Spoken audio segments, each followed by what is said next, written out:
Here is why nutrition is so much more important than calories in versus calories out, guys. Now, I know I always say if you're you got to be in a caloric deficit to lose weight, which is true. However, if you want to sustain and maintain that caloric deficit and also make sure you don't have nutritional deficiencies, you want to make sure where you get those calories from are more whole foods, more fruits, more vegetables, right? Not only will that help you with satiety and keep you really, really satiated, but it'll also make sure that you have enough energy, that you don't feel sluggish, and it'll reduce cravings. Look, if I eat 2 Reese's, right, 210 calories, what's going to happen is I'm just going to crave more Reese's, because the more junk you eat, the more junk you crave, right? Versus if I have a protein shake with 30 grams of protein, 160 calories, so 50 less calories, it'll fill me up, keep me satiated, but it also will change my body composition.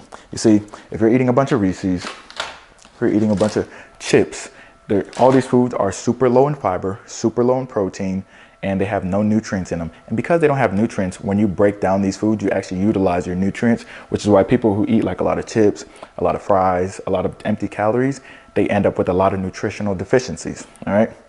Now, this low carb tortilla wrap has 17 grams of fiber and 70 calories, right? So when I eat this with my ground beef versus getting a regular wrap, which has like 290 calories, I'm way more full because of the fiber content, but I also save 170 calories, literally 220 calories. I save 220 calories, which is a lot. That adds up. And then when I eat ground beef, that's 93.7 instead of 73.27, literally saving half the calories, right? Because 93.7, 8 ounces has half the calories of 73.27 with the same calories, right?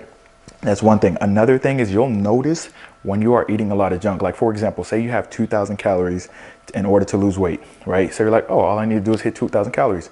So you go get a chicken sandwich and some fries from Chick-fil-A and you get a milkshake. That's already 1,400 calories. However, majority of those calories are coming from carbs and fats, right? So that's going to affect your body composition. When you get majority of your calories from unhealthy carbs, unhealthy fats, a lot of sugar, you'll notice that your abdomen area will be bigger and you won't really have as much muscle mass because you'll be losing a lot of muscle, right?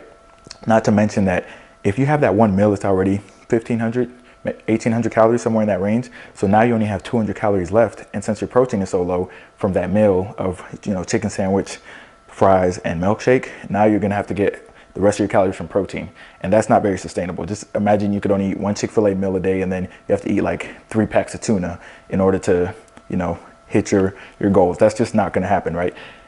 It's so much easier when you eat more whole foods, steak, chicken, eggs, broccoli, green beans. When you eat more whole foods, you have more nutrients, you have more energy, and you'll be way more full throughout the day. And it makes it easy.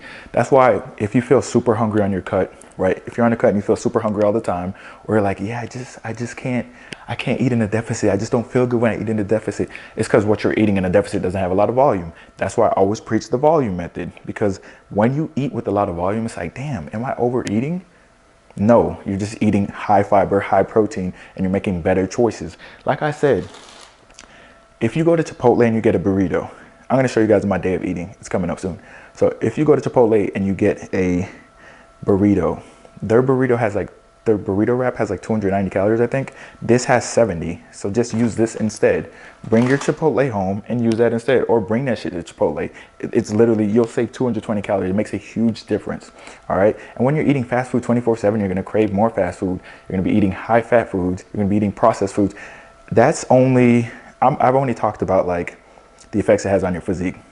The effects it has on your gut health is insane, all right? When you're eating more berries, more yogurt, more natural foods, your gut health is going to be amazing, all right? When you're eating all those processed foods, all the junk, all these chemicals that are in most of these candies, these chocolates, these chips, your stomach health is going to be horrible, right? You're going to be at high risk for a lot of things. The way I cured my gastritis, this is a little bit off topic, but the way I cured my gastritis was I went from eating foods with a bunch of ingredients on the back to eating foods with 3 ingredients or less. So if it's chicken, it needs to say organic chicken or chicken, right? It should say chicken breast. It shouldn't say chicken breast with rib meat, with soy, lecithin, and all this weird shit in there, right? It's supposed to just be chicken, all right? And if it's like frozen chicken, it should say like grilled chicken and one other thing, right? But a lot of frozen chicken has like 30 ingredients. A lot of foods that you eat, like Eggos, have like 30 different ingredients.